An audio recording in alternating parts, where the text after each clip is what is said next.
दोस्तों, आज की सबसे पहली और बड़ी खबर।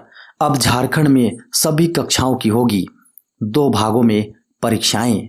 झारखंड की सभी कक्षाओं की परीक्षा के पैटर्न में बड़े बदलाव किए जा रहे हैं। बहुत जल्द इसकी घोषणा कर दी जाएगी। शिक्षा सचिव राहुल कुमार शर्मा ने बताया कि नए पैटर्न के अनुसार सत्र 2021-22 पहले भाग की परीक्षा दिसंबर में आयोजित की जाएंगी और दूसरे भाग की परीक्षा मार्च में होगी। उन्होंने कहा कि दोनों ही परीक्षाएं ऑफलाइन आयोजित की जाएंगी।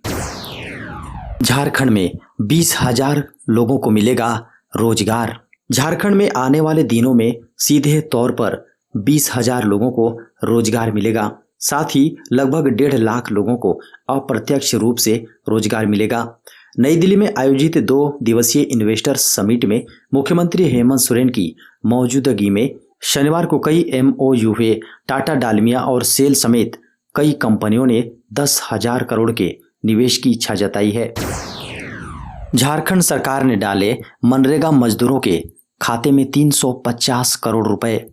दोस्तों, झारखंड सरकार की ओर से मनरेगा मजदूरों के बकाया राशि के भुगतान के लिए लगातार प्रयास किए जा रहे थे। अब केंद्र सरकार ने इस वित्तीय वर्ष की 16वीं किस्त रिलीज कर दी है।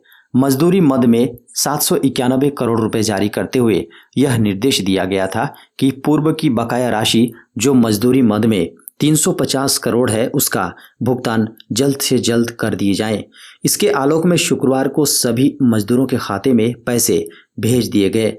आपको बता दें कि केंद्र सरकार ने मनरेगा मजदूरों की मजदूरी 194 रुपए से बढ़ाकर 198 रुपए कर दी है, लेकिन झारखंड सरकार ने मनरेगा मजदूरों को राज्य सरकार के मद से 27 रुपए और बढ़ाकर 225 रुपए भुगतान करना शुरू किया है।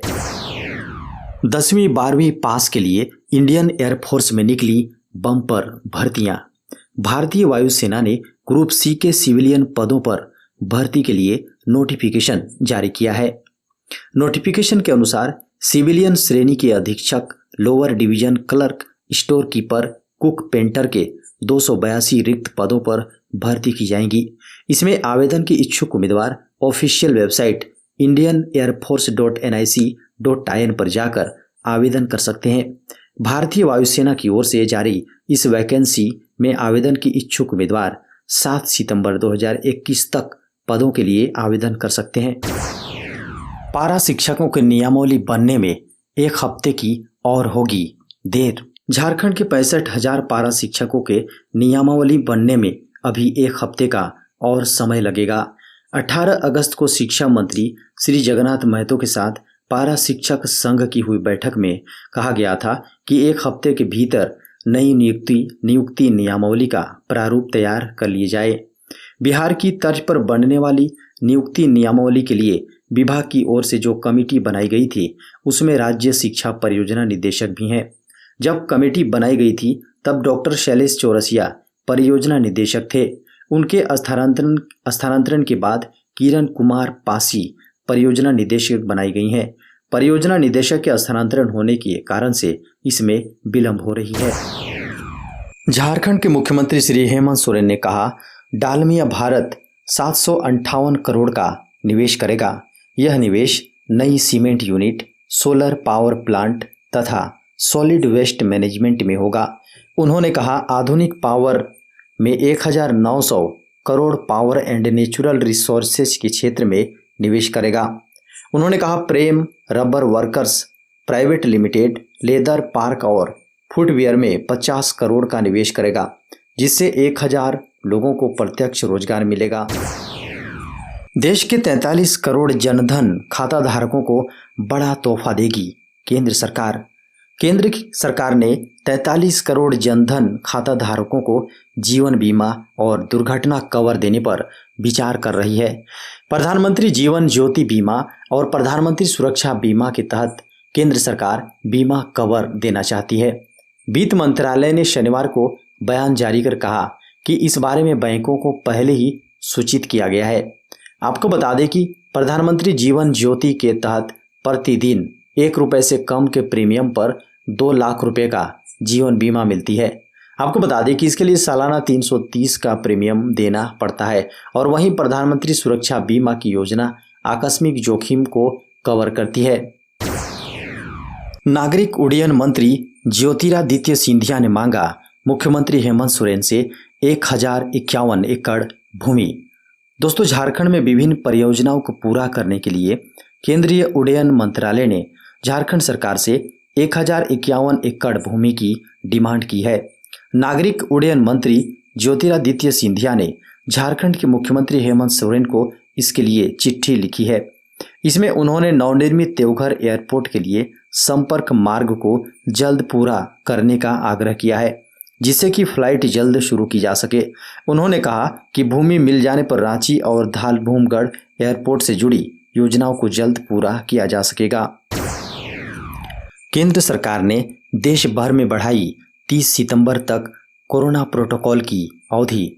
कोरोना महामारी को लेकर किए गए सभी रोकथाम के उपाय अगले माह के अंत तक जारी रहेंगे। केंद्र ने देश भर में कोविड-19 प्रोटोकॉल पालन में कमी को लेकर आगाह किया है और इस बात पर जोर दिया है कि जिन इलाकों में संक्रमण के मामले कम हैं, वहां सुरक्षा के मद्देनजर नियमित तौर पर मॉनिटरिंग जारी रहे। झारखंड के शिक्षा मंत्री श्री जगन्नाथ महतो की तबीयत फिर बिगड़ी, मेदांता के आईसीयू में एडमिट। झारखंड के शिक्षा मंत्री श्री जगन्नाथ महतो की तबीयत एक बार फिर खराब हो जाने के कारण उन्हें अस्पताल के आईसीयू में भर्ती कराया गया है। खबरों के अनुसार शनिवार को उल्टी की शिकायत के बाद उन्हें इलाज के लिए मेदांता हॉस्पिटल में एडमिट किया गया है। मेदांता अस्पताल के चिकित्सकों के अनुसार उनके लीवर में कुछ गड़बड़ी है, डॉक्टरों की एक टीम की निगरानी में है। आपको बता दें कि पिछले वर्ष भी उनकी तबीयत गंभीर हो गई थी। इसके बाद उनका इलाज रांची मेडिका हॉस्पिटल में चला था, लेकिन जांच में कोरोना की पुष्टि होने के बाद उनके फेफड़ा संक्रमित पाए जाने के बाद उनकी स्थिति और गंभीर हो गई थी और उन्हें एयर एम्बुलेंस से इलाज के लिए चेन्नई भेजा गया था। देश में पिछले 24 घंटे के दौरान आए 46,759 नए मामले। देश में पिछले कई दिनों से कोरोना संक्रमित मरीजों की संख्या 40,000 के पार जा रही है, जो तीसरी लहर की आहट से कम नहीं है। स्वास्थ्य मंत्रालय के अनुसार पिछले 24 घंटों में देश में कोरोना संक्रमण के 46,759 नए मामले सामने आए हैं, जबकि इस दौरान 509 मरीजों की मौत हुई है। कोरोना के नए मरीज मिलने के बाद अब देश में कुल संक्रमितों की संख्या 3,26,49,947 हो गई है। स्वास्थ्य मंत्रालय के अनुसार देश में अब कोरोना के 3,59,775 सक्रिय मामले हैं, जबकि 3,18,52,803 लोग ठीक होकर अपने घर जा चुके हैं। झारखंड के मुख्यमंत्री श्री हेमंत सोरेन ने कहा, झारखंड में उद्योग बढ़ाने को लेकर आपके कई सुझाव हमें मिले। इसी का नतीजा है आज अपग्रेडेड इंडस्ट्रियल पॉलिसी तैयार हुई है। हमारे लिए यह गर्व की बात है कि आप लोगों ने झारखंड में निवेश करने की इच्छा जाहिर की है। MOU हो रहा है, कई स्वीकृतियां भी प्रदान की गई हैं। राज्य की अर्थव्यवस्था हो या देश की या घर की अर्थव्यवस्था हो, वह कैसे अपने पैरों पर खड़ा हो, यह चिंता सभी की रहती है। इस वैश्विक महामारी में जब पूरा देश लॉकडाउन में था, हम अपने पदाधिकारियों के साथ राज्य की अर्थव्यवस्था, राज्य में उद्योग और रोजगार बढ़ाने को लेकर मंथन करते रहे। उन्होंने कहा, राज्य में पूर्व से ही बहुत लिमिटेड लोगों के साथ काम चलाऊ व्यवस्था बनाई रखी गई। हमारी सरकार व्यवस्था सुधार में लगी है। झारखंड के लोग जो सरकार और उद्योग को टकटकी लगाकर देखते हैं, उनके सपनों को अब हमें पूरा करना है। उन्होंने कहा, राज्य के संसाधनों का उपयोग कर इसका लाभ लोगों को नहीं दे पाए हैं। हमारे पास जो खनिज संपदाओं का भंडार है, उसके बारे में बताने की जरूरत नहीं है। हमारे राज्य में पर्यटन की अपार संभावनाएं हैं, शिक्षा क्षेत्र में भी संभावनाएं हैं। प्रसिद्ध नेतरहाट स्कूल हमारे राज्य में ही है। Tourism, education, automobile, food processing, pharma आदि क्षेत्रों पर हम काम कर रहे हैं। उन्होंने कहा, रिन्यूएबल एनर्जी में भी हम शीघ्र एक बड़ा प्रोजेक्ट लेकर आ रहे हैं।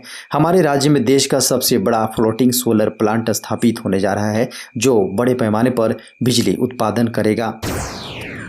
धनबाद के जज के मौत का मामला, नार्को टेस्ट में आरोपियों ने कहा एक्सीडेंट। झारखंड हाईकोर्ट को सीबीआई ने जो सीलबंद स्टेटस रिपोर्ट शुक्रवार को सौंपी, उसमें सीबीआई ने यही कहा है कि इस मामले में साजिशन हत्या होने के बारे में सुराग नहीं मिले हैं। वहीं रिपोर्ट्स में कहा गया है कि आरोपियों ने नार्को व अन्य टेस्टों के दौरान एक्सीडेंट होने की बात बार बार कही है। सुप्रीम कोर्ट का बड़ा आदेश, कोरोना में अनाथ बच्चों की फीस भरें राज्य। अनाथ बच्चों की शिक्षा को लेकर सुप्रीम कोर्ट ने बड़ा फैसला लिया है। सुप्रीम कोर्ट ने राज्य सरकारों से ऐसे बच्चों की शिक्षा सुनिश्चित करने के लिए कहा है कि अगर निजी स्कूल इन बच्चों की फीस माफ नहीं कर रहे हैं तो राज्य उनकी स्कूल फीस का बोझ वहन करना चाहिए। कोर्ट ने अपने आदेश में कहा है, ऐसे बच्चों के लिए जो मार्च 2020 के बाद माता पिता अथवा माता या पिता दोनों में से किसी एक को खो चुके हैं, राज्य सरकार निजी स्कूलों को चालू शैक्षणिक वर्ष के लिए फीस माफ करने के लिए कहेंगी। यदि निजी संस्थान इस तरह की छूट को लागू करने के लिए तैयार नहीं है तो राज्य सरकारें शुल्क का भार वहन करेंगी। आईटीआर फिलिंग की बढ़ी तारीख। आयकर रिटर्न यानी आईटीआर को फाइल करने की आखिरी तारीख की सीमा को बढ़ा दिया गया है। वित्तीय वर्ष 2021 के लिए आईटीआर फाइल करने की अंतिम तारीख को बढ़ाकर 30 सितंबर कर दिया गया है। इससे पहले इसकी आखिरी तारीख 31 जुलाई 2021 थी, लेकिन हाल ही में इस तारीख को 30 सितंबर तक बढ़ा दिया गया है। आपको बता दें कि आयकर विभाग के नए पोर्टल के शुरुआत से ही तकनीकी समस्याएं आ रही थी, जिसके कारण से लोगों को काफ़ी दिक्कतों का सामना करना पड़ रहा था। झारखंड में कक्षा पहली से 12वीं तक के सिलेबस में होगी 25% की कटौती। झारखंड के सरकारी स्कूलों में पहली से 12वीं कक्षा तक के सिलेबस में कटौती की जाएगी। कोरोना के कारण स्कूलों के बंद रहने के कारण ऐसा निर्णय लिया गया है। इस वर्ष सिलेबस में 25% की कटौती की जाएगी। परीक्षाओं में पूरे सिलेबस के 75% पार्ट में ही प्रश्न पूछे जाएंगे।